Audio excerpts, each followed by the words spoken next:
Joining us on the stage is Jossue Velasquez.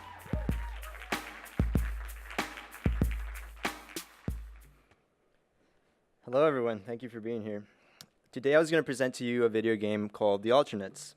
I was really excited when I started this project because I was able to work on a game for my venture. And I love games. I think they're super awesome. And who doesn't? They've helped fight famine. They've made millionaires, even multi-billionaires. They've created a new type of champion. And sometimes they even trick you into buying credit cards at the end of a flight. But games also have heroes that do things like explore jungles or dungeons.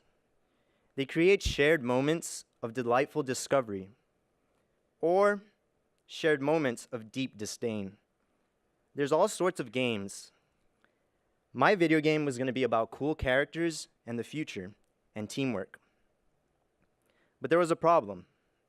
Halfway through, I realized that my video game was going to take too long and too much money to make.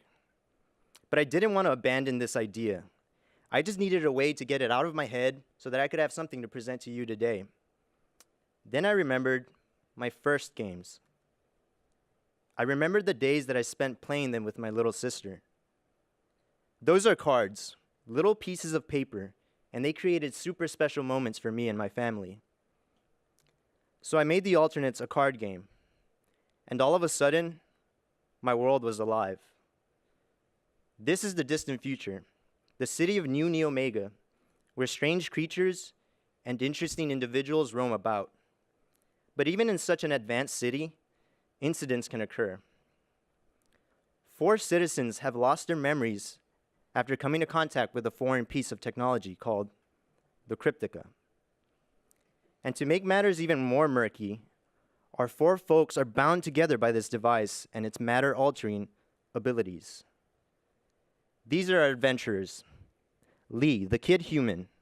With a pocket filled with gizmos and gadgets, he always seems to get out of danger. This is WB95061364222221430. But you can just call her Dub, the buddy bot. Her software focuses on danger prevention to help you avoid problems before you run into them. Suf, healer of the Mbulu tribe. Her abilities tap into forces of nature to revitalize others, which is extremely useful when you've been bombarded by obstacles. Behold Dago, a Sutu converter and master of the cosmic plane. Dago has been using his abilities to convert kinetic energy into expendable energy. And now these 4 unlikely individuals must work together to become the Alternates. The Cryptic's bounding effects create for an interesting team dynamic, which is represented by a tag team mechanic.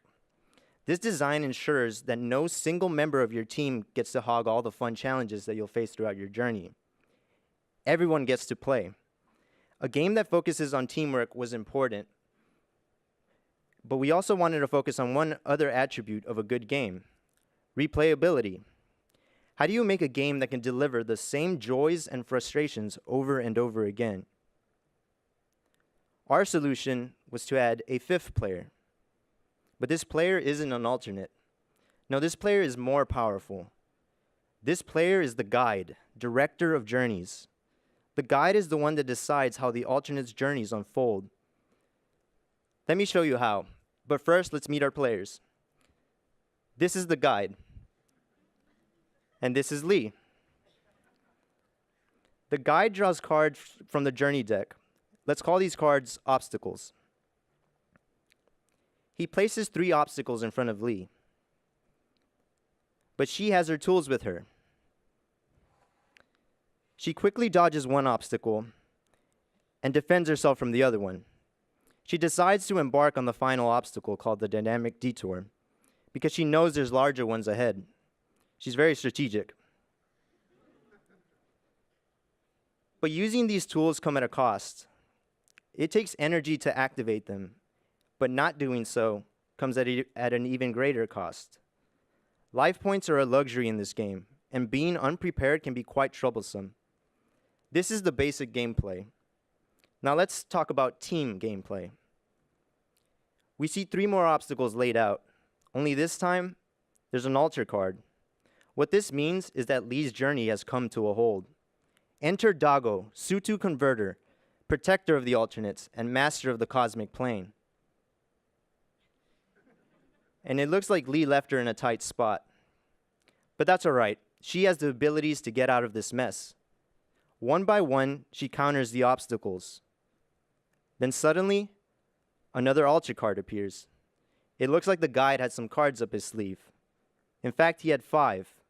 He can use these hands to manipulate the game and direct the journey. Now it looks like Suf will be entering the game. But before we get there, we'll just have to come back another day. Speaking of, you don't have to play for hours on end. You'll want to, but you don't have to. If you're busy like most New Yorkers, you can play a single game that'll last around 20 to 30 minutes. You can also pause the journey and play the next chapter tomorrow until you've completed all 4. So let's recap. The Alternates has 4 characters, 4 flexible chapters, team dynamics, and a friendly guide that ensures no game is the same. This combination of team play, flexibility, and replayability are what really differentiate us from the sea of competition that includes traditional and modern card games and board games, like Monopoly or Cards Against Humanity. But these games focus on competitive play and can get boring after a few tries. Role-playing games that are high in replay value tend to take several hours to a few days, sometimes even weeks, which is a large time commitment to ask of modern gamers. Even multi-platform games also rely heavily on competitive play and time investment. We've carved our own space in the market, but I can't stand up here and say that we did it alone. We includes the hundreds of game makers online and in New York. Playtesting within this community not only made the Alternates better, it also helped us get some buzz. I plan to utilize this traction and development model to ensure that we have a fan base for a successful Kickstarter later this fall. I'll be asking for $20,000, which is a similar ask to other card and board games in one of the most successful categories on Kickstarter. This goal will cover the costs of printing, shipping, and advertising. And any extra funds will go towards stretch goals and rewards for our loyal backers. So I ask you all to follow me on my journey to launch the Alternates and all the future games that I have planned for this world. I promise it'll be fun. Thank you.